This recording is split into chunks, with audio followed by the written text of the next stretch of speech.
बबीता जी, स्वागत है आपका। हाँ, मेरे ना मतलब पैर में उल्टे में दर्द है, घुटने में। हम्म। और मतलब तलवे में चप्पल नहीं पहने जाती, पैर में दुखता है, दर्द होता है। हम्म। और क्या नाम जी, मेरे को पोटी भी कई कई बार जाती हूँ। खाना खाने के बाद 4-5 बार फ्रेश होना पड़ता है। हम्म। और क्या नाम जी, ये मेरे अंगूठे में बहुत दर्द है, सीधे में, हाथ हम्म। के अंगूठे में बहुत पेन हो रहा है।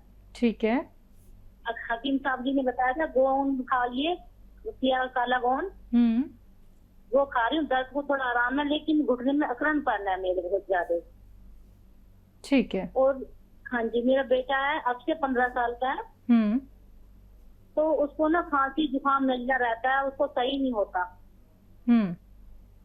हाँ जी, उसको ये परेशानी है। और तीसरा सवाल ये है, मैडम मेरा घर वाला है, हम्म। तो उन लोगों को ना भूख नहीं लगती, खून नहीं बन रहा और कमजोर हो रहे हैं। उम्र कितनी है उनकी? उम्र उन लोगों की 55 साल है।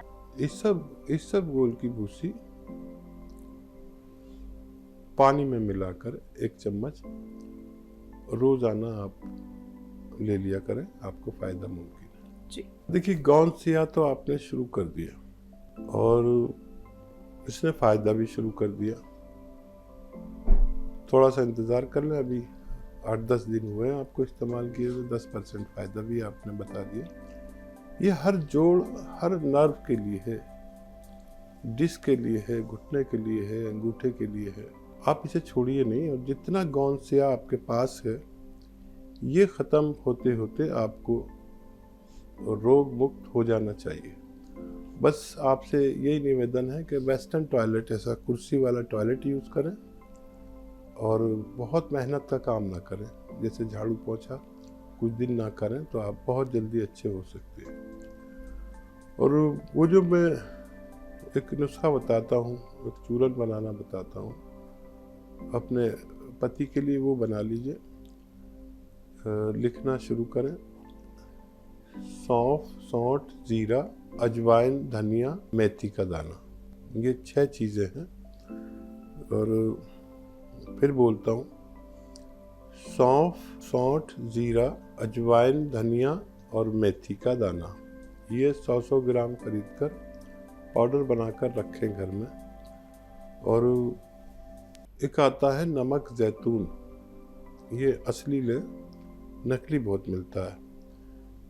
एक चुटकी नमक जैतून, एक चुटकी में जितना आए, 1 गिलास पानी में मिलाएं और इस पानी से ये 6 चीज़ों का पाउडर दिन में 1 बार या 2 बार खाने से पहले या खाने के बाद अपने पति को दिया करें। उनकी तंदुरुस्ती भी होना मुमकिन है, उन्हें भूख भी लगेगी, उनकी सेहत भी अच्छी हो सकती है। बेटा जो 15 साल का है, उसके लिए एक नुस्खा अलग से लिखें और 6-7 महीने खिलाएं। सपिस्तान, उन्नाव, अलसी। सपिस्तान, उन्नाव, अलसी, ये 3 चीज़ें 100-100 ग्राम खरीदें और इसमें 30 ग्राम पीपले मिलाएं, जिसे हिंदी में पीपला मूल कहते हैं। और उन्नाव होगा तो इसमें गुठली निकाल कर फेंक दें उन्नाव की। इसका पाउडर बना के 1 चम्मच सुबह खाली पेट बच्चे को दें और 1 चम्मच रात को सोते वक्त गर्म पानी या चाय के साथ देना है। और खट्टी चीज़ों का परहेज करें, खट्टी चीज़ों का से बचें तो बच्चा अच्छा हो सकता है। हकीम साहब, कई बार ये भी देखते हैं कि व्यक्ति को क्या है, सूजन की दिक्कत हो जाती है, उठता है तो सूजा रहता है मुंह, या किसी मेडिसिन का इस्तेमाल करता है तो उससे भी फेस पे स्वेलिंग आ जाती है। तो एक तो हम दवाइयाँ खा रहे हैं ठीक होने के लिए, लेकिन वही दवाइयाँ खाने के बाद सुबह जब उठते हैं तो इतना भारी आपका मुंह हो जाता है, आंखें इतनी छोटी छोटी सी हो जाती हैं। तो ऐसे में हम क्या कुछ कर सकते हैं कि फेस पे स्वेलिंग ना आए? और देखिए, जब हम कोई ऐसी दवा खाते हैं जो बहुत तेज होती है, हम्म। तो वो ऐसा करती है कि हमारे चेहरे पर सूजन आ जाती है। जी जी। तो या तो उसकी पोटेंसी कम करके खाएं, आपको वो दवा उतनी ताकत की नहीं चाहिए, उससे कुछ कम ताकत की चाहिए। तो जैसे कोई गोली है उसको आधा तोड़ के खा ले। अच्छा, कुछ लोगों को खाने पीने से भी चेहरे पे सूजन आती है। जैसे किसी को रात को अगर वो चावल खा ले तो सुबह को उसका चेहरा थोड़ा सूजा हुआ होता है।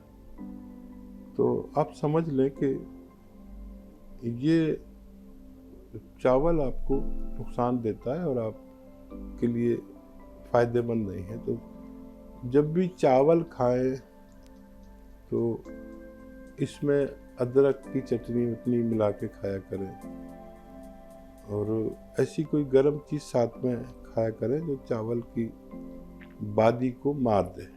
किसी को गोभी खाने में परेशानी होती है, जो जितनी भी बादी चीज़ें हैं, किसी को आलू खाने से ऐसा होता है। तो ये तीनों चीज़ें बादी है।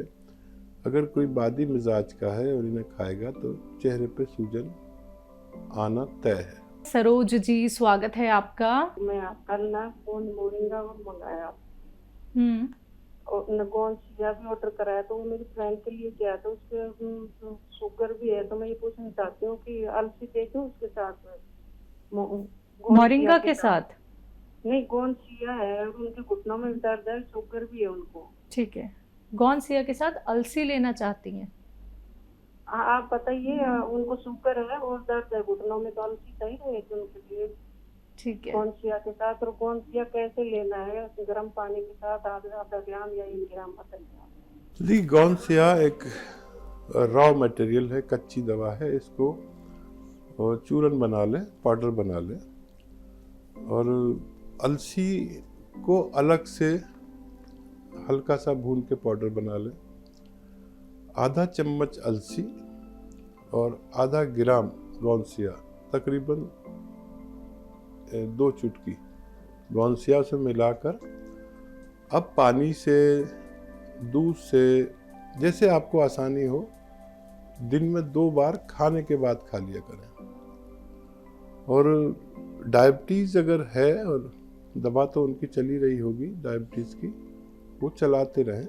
और डायबिटीज़ के लिए भी एक गोंद आता है जिसे गोंद जामुन कहा जाता है। अगर डायबिटीज़ को खूब कंट्रोल में रखना है तो अपनी दवाओं के साथ गोंद जामुन 1-1 चुटकी दिन में 2 बार खाने से पहले, आधा घंटा पहले खाया जाए तो हमारी डायबिटीज़ कंट्रोल रह सकती है। हकीम साहब, बात करना चाहूँगी उन चूरनों के बारे में जो घर में तो मौजूद होते हैं और अलग अलग प्रकार के। कुछ चूरन तो बड़े टेस्टी भी लगते हैं, लेकिन उनका जो इस्तेमाल है वो तब किया जाता है जब हमें पेट की कोई परेशानी हो जाती है, कब्ज़ की शिकायत रहती है, मोशन पास नहीं हो पाता है, गैस पास नहीं हो पाती है, खाने पीने में तकलीफ़ होने लगती है, तो तुरंत हम उन चूरनों का इस्तेमाल कर लेते हैं। तमाम हम चूरन मेडिकल स्टोर पे, मार्केट में भी देखते हैं। तो क्या ये चूरन इतने ज़्यादा लाभदायक होते हैं कि तुरंत इनका असर दिख जाता है, फिर हम जब भी पेट खराब होता है इन्हीं का इस्तेमाल करने लग जाते हैं? देखिए, पहले भी, सबसे पहले किसी भी चीज़ या मेडिसिन या घरेलू नुस्खे बनाने के लिए किसी भी चीज़ का चूरन ही बनाना पड़ता है। उसको पीस लो तो वो एक चूरन बन गया। अब अगर उसकी पोटेंसी कायम करनी हो, पोटेंसी बनानी हो, कितनी पोटेंसी का देना है, तो फिर वो कैप्सूल या में भर देते हैं या गोली बना देते हैं कि मरीज़ उसकी 1 गोली या 2 गोली खाता रहे और उसको मापने की ज़रूरत ना पड़े कि कितना खाना है। और इससे वो खुराक लेने में आसानी होती है। तो चूरन होना कोई बुरी बात नहीं है, बड़ी बात नहीं है। और पहले तो हकीम लोग ये अखबार की रद्दी का वो होता था, और सारी दवाएं पुड़ियों में ही मिलती थी, कागज़ में लपेट के देते थे, एक अच्छे से पैक करके। तो देखना ये होता है कि जो चूरन या जो प्रोडक्ट आदमी दे रहा है, तो वो कौन आदमी दे रहा है,